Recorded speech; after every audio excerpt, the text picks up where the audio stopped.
Most people think Hormuz is about oil. To rising oil prices. Major oil trade routes is fueling oil prices to go higher. When oil prices are up But that may be the wrong framework. Hormuz is not just a shipping lane, and it is not just a place where tankers pass, and it is not just a switch Iran can flip to raise oil prices. The real purpose of Hormuz is leverage. It may be Iran's strongest bargaining weapon because Hormuz allows Iran to do something very few states can do. It allows Iran to pressure the world economy without invading another country. It allows Iran to threaten its rivals without fighting them directly. And it allows Iran to turn one narrow stretch of water into a political weapon. That is the part most coverage misses.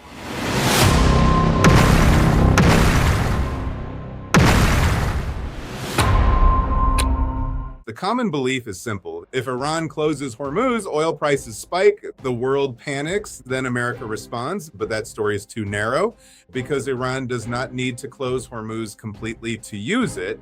It only needs to make Hormuz uncertain, and it only needs to make shipping more expensive. It only needs to make insurance harder. It only needs to make Gulf states wonder whether America can still protect the system they depend on. That is the real power of Hormuz, and not oil control. And once you see that, the Strait of Hormuz stops looking like a crisis headline. Like, it starts looking like the center of the entire regional balance of power. The surface story is easy to understand, and Hormuz is one of the most important energy choke points on Earth. Oil leaves the Persian Gulf. Tankers pass through the strait. The world economy depends on that flow. So when tensions rise, markets watch Hormuz. Governments watch Hormuz. Energy traders watch Hormuz. And ordinary people eventually feel it at the pump. That is why most analysis starts with a simple question. Will Iran close the strait? But that question may be misleading because it assumes Hormuz is only useful if it is fully closed. That is not how coercion usually works. The state does not need to destroy a system to gain leverage over it. Sometimes it only needs to show that the system can be disrupted. Sometimes the threat is more useful than the act. And sometimes the most powerful weapon is not the one you fire. It is the one everyone knows you could fire. That is Hormuz. It is a threat. It is a bargaining chip. It is a pressure valve. And in a crisis, it becomes something even more important, and it becomes a test of who controls escalation. But this is where the story gets harder. Because if Hormuz matters so much, why would Iran risk disrupting it? Iran also uses the strait. Iran also needs exports, and Iran also depends on trade. So why threaten the very waterway that helps keep its own economy alive?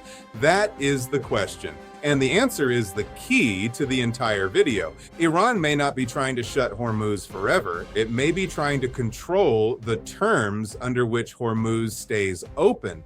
That is a very different strategy. Closing the strait is a blunt instrument. Controlling access is a bargaining weapon. There is a difference. A full closure says nobody moves. Selective pressure says some people move, some people wait, and everyone has to ask who gets permission.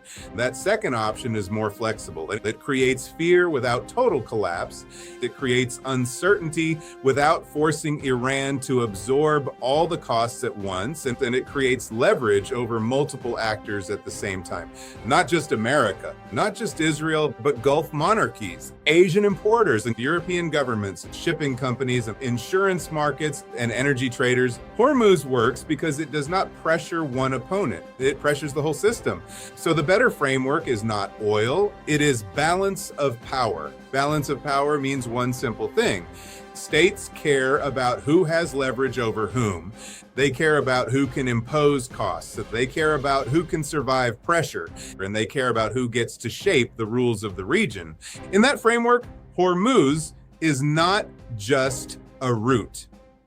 It is a lever. Iran cannot match the United States carrier for carrier.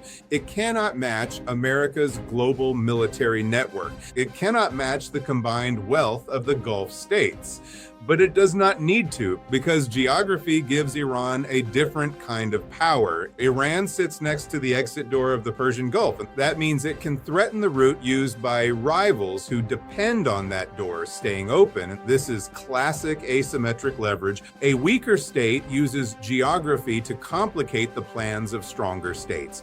It does not need to win a direct war. It only needs to make the stronger side pay more than it expected. That is why Hormuz is dangerous, and not because Iran can easily defeat the US Navy. That is not the point. The point is that Iran can create risk, and risk has a price. Insurance prices rise, shipping slows, companies reroute, governments panic, markets react. All of that happens before a full-scale war. And that is why Hormuz is so valuable. It gives Iran power in the space between peace and war. And this is why the usual analysis misses the point. Most people ask, can Iran close Hormuz? And the better question is, can Iran make Hormuz politically expensive?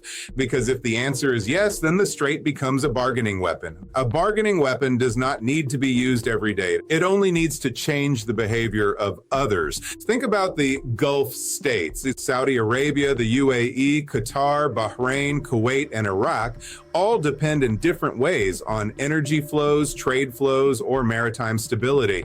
They may have different levels of backup capacity. Some have pipelines, and some have ports outside the Gulf, and some have more options than others. But the basic structure remains. The Gulf economic model depends on the assumption that energy can move. Ships can move. Markets can trust the route, and outside powers can keep the sea lanes open. Hormuz challenges that assumption. It asks a brutal question. What if the outside power cannot guarantee smooth passage? What if the United States can punish Iran tactically, but cannot restore confidence strategically? That distinction matters. Tactical success means hitting targets. Strategic success means changing the political outcome. And Hormuz is where that difference becomes visible, because a missile site can be bombed. A radar can be destroyed. A patrol boat can be sunk.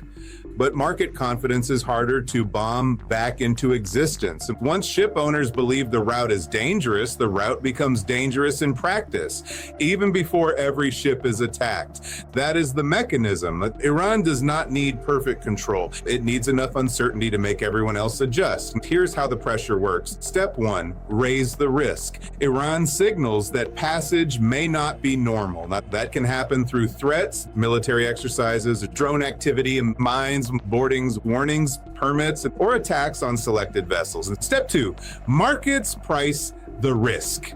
Oil traders do not wait for the final battle. Shipping insurers do not wait for certainty. Energy buyers do not wait for perfect proof. They respond to risk. That means the economic pressure can begin before full closure. Step 3, regional governments feel the pressure. Gulf states do not only worry about oil revenue, they worry about investor confidence, air travel, tourism, ports, food imports, currency stability, and domestic legitimacy, and the perception that their security model is still safe. Step 4, outside powers face a dilemma. If America escalates, it may deepen the crisis. If America does not escalate, allies may doubt its protection. If it negotiates, Iran may claim leverage worked. If it refuses to negotiate, markets may keep absorbing the cost. That is the trap. Hormuz is powerful because every option has a price. That is what makes it different from a normal battlefield. And on a battlefield, the question is often who controls the territory. At Hormuz, the question is who controls the risk. That is much harder. Risk is psychological. Risk is financial. Risk is political. And in a choke point, risk travels faster than ships. But Hormuz has an even deeper purpose. It does not just pressure America. It pressures America's regional architecture. That is the real story. For decades, the Gulf security system has rested on a bargain. Gulf states export energy. The world buys it, and the United States helps secure the sea lanes. American bases and partnerships support that order, and Iran is contained inside it. Hormuz gives Iran a way to challenge that bargain, and not by conquering Riyadh, not by invading Abu Dhabi, not by defeating Washington outright, but by making the old security bargain look less reliable. That matters because regional power is not only about military strength, it is also about perception. Who looks like the guarantor of order, who looks like the source of risk, and who looks like the actor, everyone must consult. And if Iran can make Hormuz central to every negotiation, then Iran becomes harder to isolate.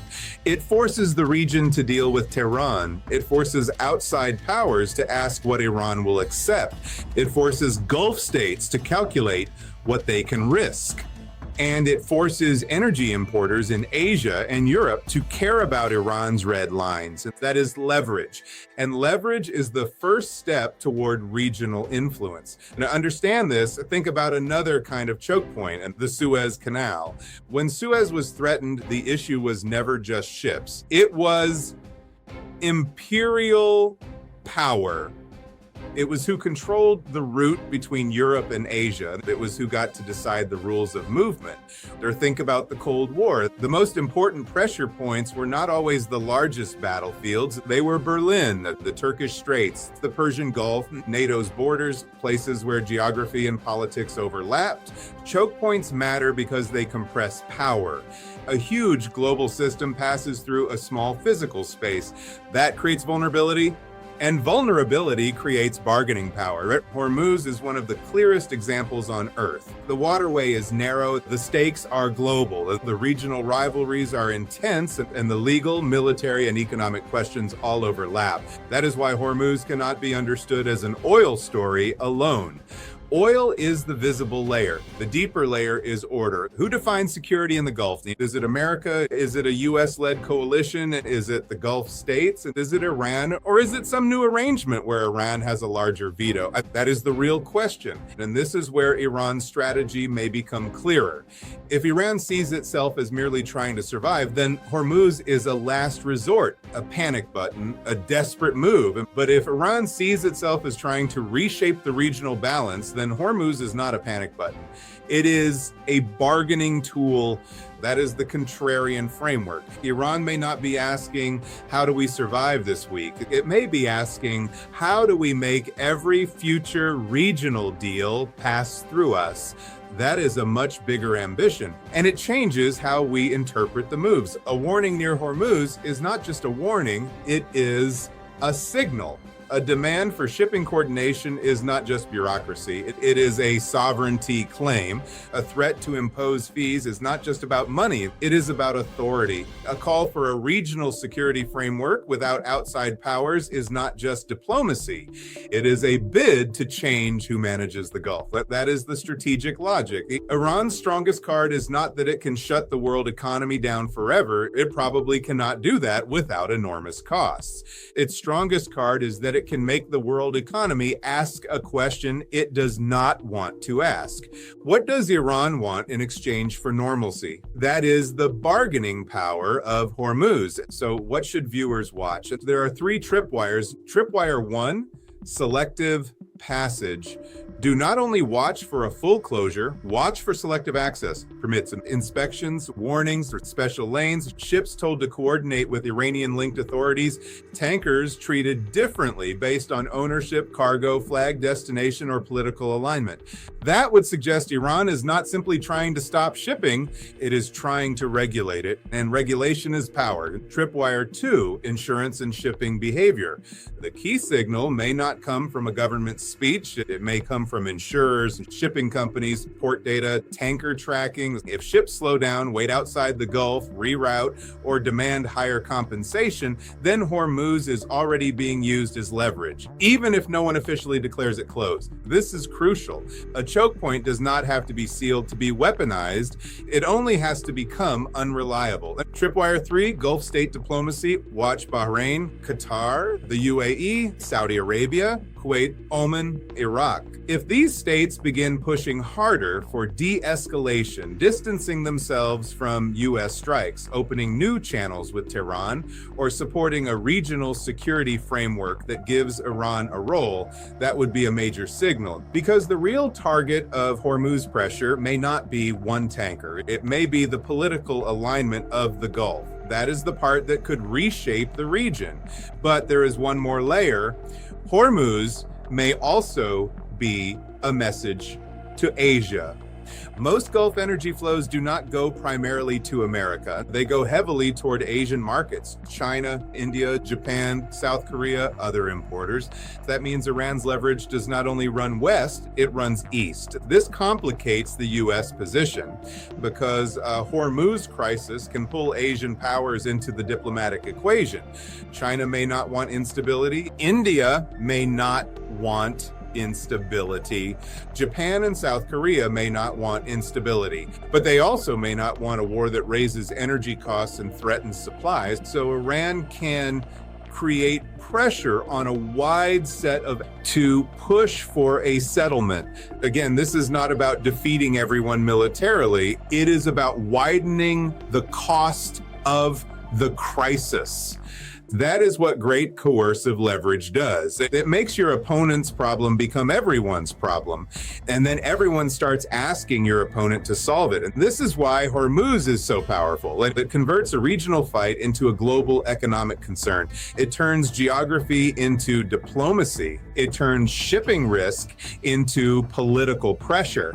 And it turns Iran from a target of pressure into a source of pressure. That is the strategic shift. So what should happen next if this framework is correct? Not necessarily a clean closure, not necessarily one dramatic announcement, not necessarily a simple war or peace moment. The more likely pattern is grinding pressure, periods of partial calm, and then new incidents, shipping resumes, and then slows again, diplomacy advances, and then stalls, oil prices fall, and then spike, statements sound conciliatory, then military signals return. That is what coercive bargaining often looks like. It is not linear. It is pressure, pause, pressure, pause. Why? Because Iran's goal may not be to destroy the route. It may be to keep the route politically conditional. Conditional on sanctions, conditional on military posture, conditional on regional security arrangements, and conditional on U.S. behavior, conditional on Israeli behavior, conditional on how Gulf states position themselves. That is why a ceasefire does not automatically solve Hormuz. A ceasefire can stop some shooting, but it cannot erase the underlying leverage. The geography remains. The economic dependence remains, the military risk remains, and the political question remains. Who controls the Gulf's exit door? Until that question is settled, Hormuz remains a bargaining weapon. So the real purpose of Hormuz is not oil. Oil is the surface. The deeper purpose is leverage.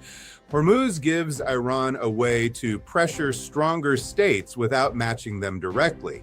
It gives Iran a way to challenge the regional order without launching a full regional war.